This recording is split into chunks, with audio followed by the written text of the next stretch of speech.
Hi, everybody. I'm DJ Foster here with Grand Valley State head football coach Matt Mitchell. The Lakers prepare to travel to Tiffin, Ohio this weekend for their second GLIAC game of the year. Mitch, an 83-46 victory over Notre Dame College last Saturday. Obviously, the offense played great. Defense struggled a little bit at times. You've had a few days now to kind of look over tape, reassess some things.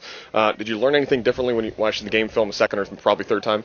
I just think that we didn't do a great job as a staff, and our players didn't do a great job understanding what we were trying to get done pre-snap. We had a lot of confusion out there, and that falls on us as coaches to make sure that we got that squared up. So I think moving forward, we got some different guys, some newer faces that are playing different positions, and we're still learning what our defense is all about. And so that was part of the growth process. It wasn't good Saturday, but that was still part of the growth process, understanding what are some of our individual strengths and weaknesses are, and maybe as a unit what our strengths and weaknesses are going to be moving forward. With that being said, did you make any drastic changes this week? Are you looking to totally switch things up at all? I don't think so. I mean, a scheme, there's some tweaks in the scheme, but our personnel, I don't think there's really any huge changes in terms of our personnel. We're going to play the guys that we have been playing. The offense is averaging 65.5 points, nearly 500 yards per game. They've reached the red zone 12 times, scored all 12 times. All 12 were touchdowns. Where can this offense go from here? Is there still room for improvement? I think there's room for improvement. We got a redshirt freshman playing center, and I think he's going to continue to get better. We got two tight ends that are playing quite a bit. They're both redshirt freshmen, and I think you're going to see them continue to get better. So I think that's the thing. Some of our younger guys keep playing better. Our upperclassmen really did a great job from week 1 to week 2 getting better, and we need to see that similar type of improvement heading in from 2 to 3. I think for this offense, it's all about pre-snap. If we're confident when we know pre-snap, if we don't have any stupid penalties, if we understand our assignments, then they have a chance to be successful. So those are a lot of things we've been working on that side of the ball, is the understanding of what we're going to get, and a lot of stuff that occurs after the whistle is blown to the next snap. Tiffin this Saturday, they're 1-1 this year. They lost to Michigan Tech 51-15 last Saturday. Last two times you played them, it's been pretty lopsided.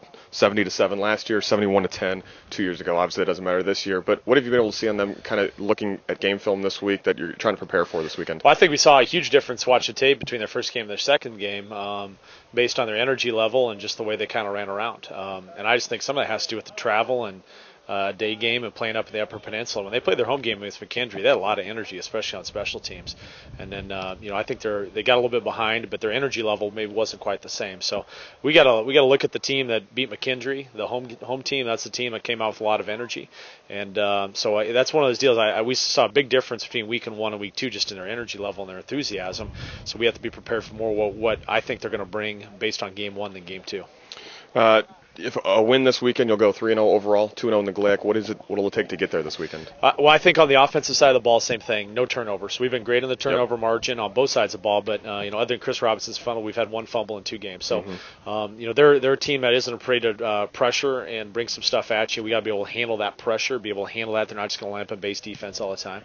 And then, on the defensive side of the ball, we got to do a good job of just vision and break and running to the ball. And we can't give up, an out route in the flats or something that ends up missing some tackles and goes from a 5-yard gain into a 25-yard gain. So for the defensive side of the ball, it's all about vision and break and, taking good angles and really being solid tacklers and improving our tackling as the season progresses.